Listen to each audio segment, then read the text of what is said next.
একটি যুগের শেষটা কখনোই সহজ হয় না। ফ্রান্সের জন্য ঠিক তেমনই এক আবেগঘন মুহূর্ত নিয়ে এলো 2026 বিশ্বকাপ। সেমিফাইনালে স্পেনের কাছে হারের পর বিশ্বকাপ জয়ের স্বপ্ন যেমন ভেঙে গেছে, তেমনি শেষ হয়ে যাচ্ছে দিদিয়ের দেশামের দীর্ঘ 14 বছরের কোচিং অধ্যায়ও। মঙ্গলবার রাতে স্পেনের বিপক্ষে হারের মধ্য দিয়েই যেন থেমে গেল ইতিহাস গড়ার একটি সম্ভাবনাও। দেশমের সামনে সুযোগ ছিল টানা তৃতীয়বারের মতো ফ্রান্সকে বিশ্বকাপের ফাইনালে তোলার। ফুটবল ইতিহাসে যা হতো এক অনন্য কীর্তি। একই সঙ্গে বিশ্বকাপ জিতে ব্রাজিলের কিংবদন্তি মারিও জাগালোর 3টি বিশ্বকাপ জয়ের কৃতিও স্পর্শ করতে পারতেন তিনি, কিন্তু স্পেন সেই স্বপ্নের পথ আটকে দিয়েছে। তবে ফ্রান্সের বিশ্বকাপ অভিযান এখনই পুরোপুরি শেষ হয়নি। শনিবার বাংলাদেশ সময় রাত 3টায় তৃতীয় স্থান নির্ধারণী ম্যাচে শেষবারের মতো ফরাসি দলের ডাগআউটে দাঁড়াবেন দেশম।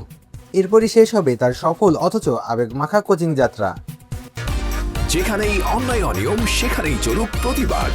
অ্যাটম খাও, চাপার জোর বাড়াও। দেশমের নাম বিশ্বকাপ ইতিহাসে আগেই লেখা হয়ে গেছে সোনালী অক্ষরে। 1998 সালে অধিনায়ক হিসেবে ফ্রান্সকে প্রথম বিশ্বকাপ জেতান তিনি। 2 দশক পর 2018 সালে কোচ হিসেবেও দলকে এনে দেন বিশ্বকাপের মুকুট। 2022 সালে তার দল ফাইনালে উঠলেও নাটকীয় লড়াই শেষে আর্জেন্টিনার কাছে হেরে রানার্স আপ হয় তারা। আর এবার 2026 সালে থেমে যেতে হলো সেমিফাইনালেই।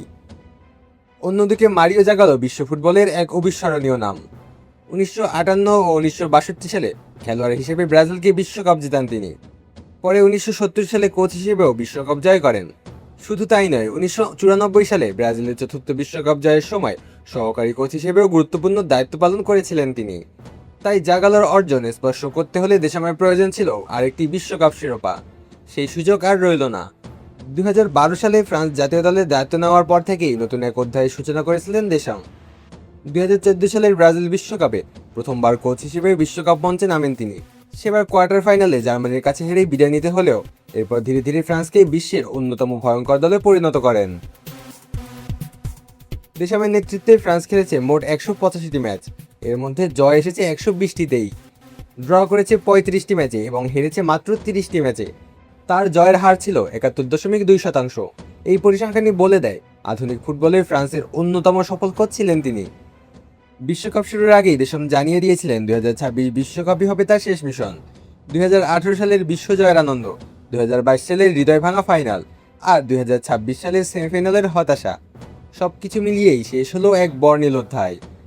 ট্রফির সংখ্যা হয়তো আর বাড়ল না, মারিও জাগালোর রেকর্ডও স্পর্শ করা হলো না, কিন্তু দিদিয়ের দেশম ফরাসি ফুটবলের ইতিহাসে এমন এক নাম যার অবদান, নেতৃত্ব এবং সাফল্যের গল্প বহু বছর ধরে শ্রদ্ধার সঙ্গে স্মরণ করবে ফুটবল বিশ্ব। আলওয়াস তালুকদার, অন ফিল্ড।